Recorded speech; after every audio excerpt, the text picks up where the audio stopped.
Hello, coucou. Je voulais te parler aujourd'hui d'une vidéo que j'ai tournée il y a quelques mois, il y a 3 mois à peu près. C'était avant toute cette folie du coronavirus et du confinement et tout ça. Et je pense qu'elle prend tout son sens vu ce qu'on a vécu ces derniers jours et ce qu'on va vivre encore ces prochains jours. Et pour te dire que c'est vraiment le moment de se réveiller. Et j'espère que tu verras du sens aussi dans cette vidéo. Allez, je te laisse avec elle et moi je te retrouve bientôt. Bye bye. Tu veux que je te dise quel est ton plus gros problème dans la vie? C'est de vivre sous influence.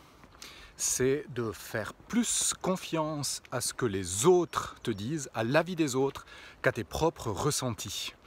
Et quand je dis ton problème, je pense que c'est quelque chose qui nous concerne tous, c'est une situation qui nous concerne absolument tous, moi compris. Et j'ai remarqué ça tout à l'heure, tu vois, là on est au mois de février, je suis en rando en t-shirt. Et puis je viens de croiser là une connaissance. Et puis elle me disait « Ah, j'ai pas encore fait le pas de m'habiller un petit peu plus léger, alors qu'aujourd'hui il fait chaud, tu vois. On sort de température hivernale où il fait moins quelque chose, et là, je sais pas, il doit faire 10-15 degrés, quelque chose. Bon, ouais, je pense autour des 15 degrés. Donc c'est des températures qui sont vraiment agréables, sauf qu'il y a un proverbe qui dit « En avril, ne te découvre pas d'un fil ». Alors, tu vois, en février, c'est en février, c'est encore pire.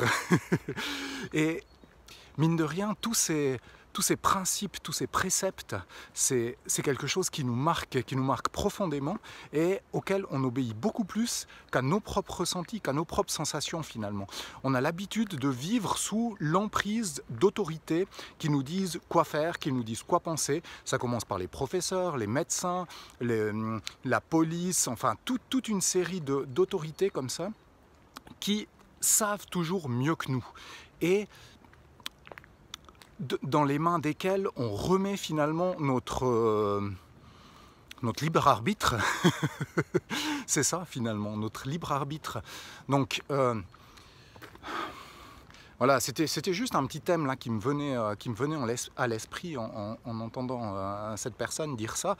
Et je me disais, oui, c'est vrai qu'on vit vraiment sous cette influence. Et ce que je t'encourage à faire de plus en plus, c'est vraiment à écouter tes propres ressentis. Alors je dis pas qu'il ne faut pas prendre d'avis auprès d'autres personnes. C'est très important de prendre des avis. Mais tes décisions, prends-les sur la base de tes propres ressentis. Sur ce qu'il y a vraiment en toi, au fond de ton cœur, de commencer de plus en plus à t'écouter.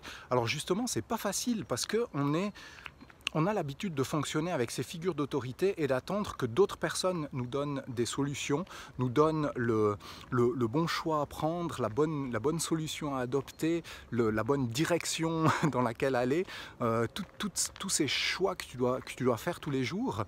Mais c'est important de reprendre cette liberté. Je crois que la vraie liberté, c'est ça finalement.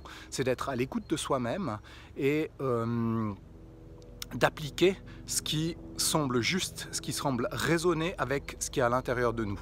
Voilà, c'était juste une petite vidéo que j'avais envie de faire comme ça, parce que je pense que c'est vraiment quelque chose qui nous concerne tous, ou pratiquement tous, ou les personnes qui ne sont pas concernées, je pense que c'est vraiment des personnes qui sont libres, mais sinon il y a vraiment cette espèce d'emprise de laquelle comment dire ça? Ce serait bénéfique de sortir, voilà. Si tout le monde s'écoutait beaucoup plus, je pense que le monde irait beaucoup mieux. Ça, c'est mon avis personnel. Allez, je te souhaite une excellente journée. À bientôt. Bye bye.